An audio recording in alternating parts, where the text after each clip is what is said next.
హోలీ పండుగ వేళ సైబర్ నేరగాళ్లు కొత్త ఎత్తుగడలతో ప్రజలను దోచుకునేందుకు సన్నద్ధమయ్యారని వాట్సాప్ అదేవిధంగా ఎస్ఎంఎస్ల ద్వారా వచ్చే నకిలీ ఆఫర్ల పట్ల ఎంత వీలైతే అంత అప్రమత్తంగా ఉండాలని Telangana cyber security bureau director Shikha Goyal హెచ్చరించారు.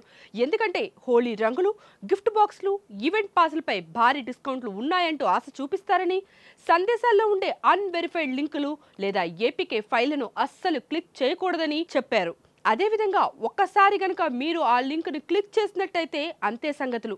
మీ ఫోన్ కంట్రోల్ వారి చేతుల్లోకి వెళ్ళిపోయి నిమిషాల్లోనే మీ బ్యాంక్ ఖాతా మొత్తం ఖాళీ అయ్యే ప్రమాదం ఉందని హెచ్చరించారు. తెలియని వ్యక్తుల నుండి వచ్చే ఆకర్షణీయమైన లింకులను పొరపాటును కూడా ఓపెన్ చేయొద్దని, యాప్స్ను కేవలం అఫీషియల్ స్టోర్స్ నుంచి మాత్రమే డౌన్లోడ్ చేసుకోవాలని సూచించారు. ఒకవేళ మీరు పొరపాటున ఇటువంటి మోసానికి గురైతే మాత్రం ఎటువంటి ఆలస్యం చేయకుండా వెంటనే 1930 నెంబర్కు కాల్ చేసి వెంటనే ఫిర్యాదు చేయాలని కోరారు.